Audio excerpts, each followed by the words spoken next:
এজন্য রাত গভীরে এই নীরব সময়ে ইনসাফের সাথে ভাবেন কি করছেন। 30 বছর ধরে যারা সুদ খান, এই সুদখোর হারামখোর, আপনি কি করছেন? বছরের পর বছর যারা কিস্তি নেন, কিস্তিখোর হারামখোর, কি করছেন? মরতেন না? কবরে যাবেন না? তোমরা যারা এক ওয়াক্ত নামাজ পড়ো নাই বাবা, এই আব্বা, আজকের সারা দিন যারা এক ওয়াক্ত নামাজ পড়লা না, আবার রাত ভর যারা নারী ছবি উলঙ্গ দৃশ্য দেখো, তো প্রতিবার নর্তকী দেখলে, হারাম ছবি দেখলে বীর্যপাত হয়, শরীর নাফাক হয়। আর আল্লাহর নবী বলছে চোখ দিয়া হারাম ছবি দেখলেও জিনা, দিল দিয়া ভাবলেও জিনা, আর নিজের হাত লজ্জাস্থানে ব্যবহার করে নাপাক নষ্ট করলে তাও জিনা।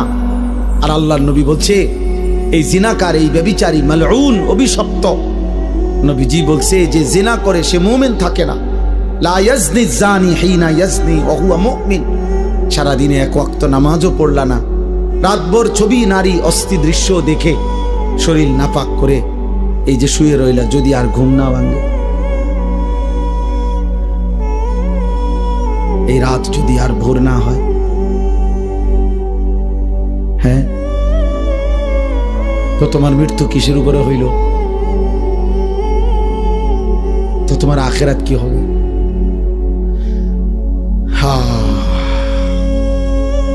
আমার একজন আপনজন এরকম, উনি ভালো মানুষ ছিলেন, কিন্তু এই রাত্রিবেলা দরজা বন্ধ কইরা, লাইট বন্ধ কইরা স্বাভাবিকভাবে ঘুমাইছেন।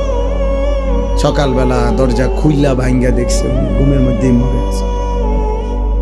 দুনিয়াবি পরিচিতি, সুখ্যাতি, জনপ্রিয়তা, পদ পদবি, এগুলো দুনিয়াবি ধোঁকা।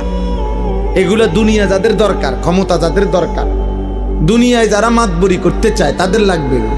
আখিরাতের জন্য এগুলার 2 পয়সারও কোনো মূল্য নেই।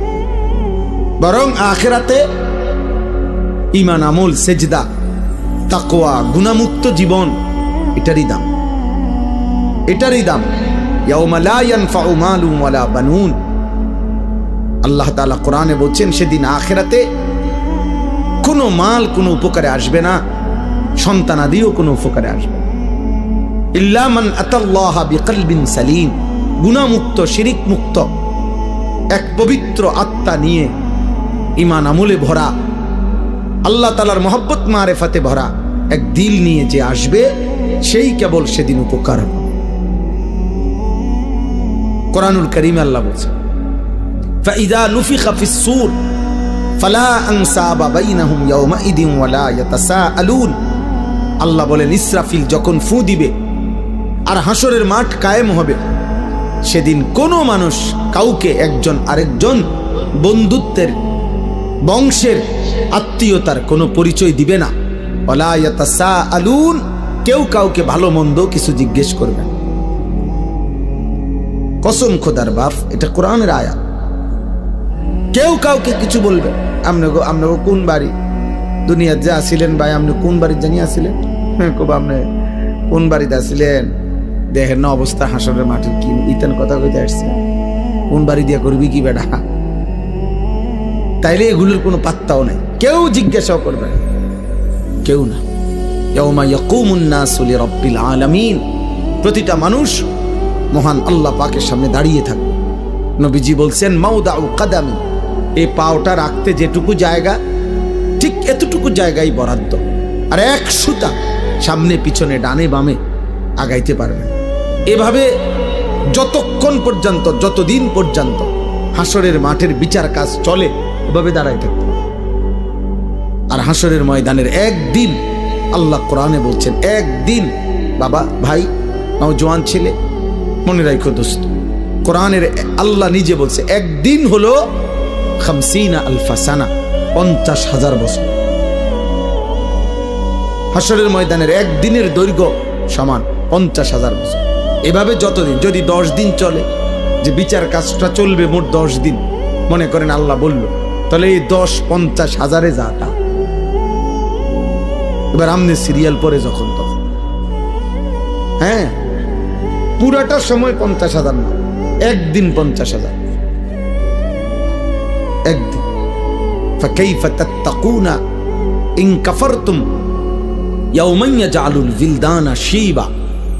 কোরআন শরীফে আল্লাহ বলছে, বান্দা তুমি এই যে নাফরমানি করছো, প্রতিনিয়ত চুরি ডাকাতি, জিনা, ব্যভিচার, মদ, জুয়া, সুদ, ঘুষ, আহা এক ওয়াক্ত নামাজ পড়ছো না বান্দা, সারা দিন চলে যায় 5 ওয়াক্ত নামাজ, একটা সিজদাও দাও না, 365 দিনের এক বছরে কোনো দিন ফজরের নামাজ জানো না মুসলমান, কখন ওয়াক্ত হয়, কখন সূর্য ওঠে, কখন সুবহে সাদিক হয়। আল্লাহ বলেন, এই যে নাফরমানি করছো বান্দা, কুফর করছো, শিরিক করছো তোমরা, আমার সেই হাসরের দিন কেমনে বাঁচবা, যেদিন একদিনে, আল্লাহ বলছে কোলের বাচ্চা একদিনের কষ্টে, যন্ত্রণায়, পেরেশানিতে বুড়া হয়ে যাবে। খোদার কসম, কোরআন শরীফের আয়াত। ইয়াওমান ইয়াজআলুল বিলদানা শিবা, একটা ছোট্ট মাসুম বাচ্চা সেদিন একদিনেই বুড়া হয়ে যাবে। আমার কাছে কিতাব আছে, মৌত কে পুর আসরার ওয়াকিআত, উর্দু কিতাবে মোটা, আমি পড়ছি। সেখানে ঈসা আলাইহিস সালাম আল্লাহর হুকুমে তিনি মানুষকে কবর থেকে তুলতে পারতেন, এটা ওনার একটা মুজিজা ছিল। তো ঈসা আলাইহিস সালাম একদিন নূহ আলাইহিস সালামের একজন বংশধর ওনাকে কবর থেকে উঠাইছিলেন। উঠাইয়া দেখছেন, তো ওনাকে জিজ্ঞেস করছেন, আপনি পৃথিবীতে কতক্ষণ ছিলেন? হচ্ছে 450 বছর। তো বলছে, আপনার চুল দাড়ি সাদা হয়েছে কখন? ওই কিতাবে লিখছে, নূহ আলাইহিস সালামের বংশধর বলছে, হে নবী ঈসা, 450 বছর দুনিয়ার হায়াতে কোনোদিন আমার চুল দাড়ি সাদা হয় নাই, কিন্তু শুধু কেবল মালাকুল মউত আজরাইল যখন জান কবজ করে, ওই মুহূর্তে যে মৃত্যুর যন্ত্রণাটা হয়েছে, ওইটুকু যন্ত্রণায় ওই কয়েক মিনিটেই আমার 450 বছরের কালো চুল সাদা হয়ে গেছে। ওয়াজাআত সাকরাতুল মাউত বিল হক। আল্লাহ তাআলা কোরআনে বলছে, বান্দা সত্য সত্য মৃত্যুর যন্ত্রণা আসবে, বান্দা সে বড় কঠিন। বান্দা ঈমানদার হইলে তো সহ্য করার ক্ষমতা থাকবে, কিন্তু নাফরমান হইলে 900 বছরের সুখ এই 1 সেকেন্ডের মৃত্যু যন্ত্রণা ভুলিয়ে দেবে। কিতাবের মধ্যে আছে, আমরা নিজে পড়ছি, নবীজির একজন বিখ্যাত সাহাবী আমর ইবনুল আস, অনেক বড় একজন সাহাবী ছিলেন রাদিয়াল্লাহু তাআলা আনহু। ওনার মৃত্যুর পূর্বে ওনার সন্তান আব্দুল্লাহ, তিনি ওনার আব্বাকে জিজ্ঞেস করছিলেন, এই সাহাবীকে, যে আব্বা, এই মুহূর্তে আপনি নবীর শ্রেষ্ঠ সাহাবী, বড় সাহাবী, আপনি মিশর বিজয়কারী সাহাবী, এই সাহাবী মিশর বিজয় করেছিলেন, আপনি এই মুহূর্তে মৃত্যুর পূর্বে আপনার সাকরাতুল মাউত, মৃত্যুর যন্ত্রণাটা কেমন হচ্ছে, আপনি একটু বলবেন? তখন ওই বাবা নবীর সাহাবী ওনার সন্তানকে বলতেছিলেন, ইয়া বুনাইয়া কাআন্না জিবালাদ দুনিয়া আলা সাদরি, হে আমার সন্তান, কসম খোদার বাপ, আমার মনে হচ্ছে মৃত্যু যন্ত্রণার এই মুহূর্তে পৃথিবীর সমস্ত পাহাড় আমার বুকের উপরে চাপ দিয়ে রাখছে। ওই ছেলে, ওই ওঠো, মোবাইল বন্ধ না করতে বলে সরে যাও, ওঠো তো, এটা ধরে রাখছো কেন? বন্ধ করলে তো তুমি পকেটে নাও, এটা এটা এমনি দ্বারা কি বোঝা যায় না এটা, যে তুমি নিজে নিজে কথা শুনলা কেন?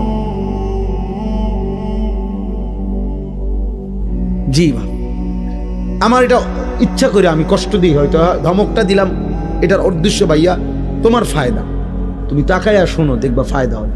এ তো মালিকের কথা, রবের কথা, আল্লাহর ওয়াদা, এটা ফাসতামিউ লাহু ওয়া আনসিতু, আদেশ। আল্লাহ বলছে, আমার বান্দা আমার কথা মনোযোগ দিয়ে শোনো, চুপ থাকো, লাআল্লাকুম তুরহামুন, আমি আল্লাহ ওয়াদা দিলাম তৎক্ষণাৎ তোমার উপরে রহমত বর্ষিত হবে।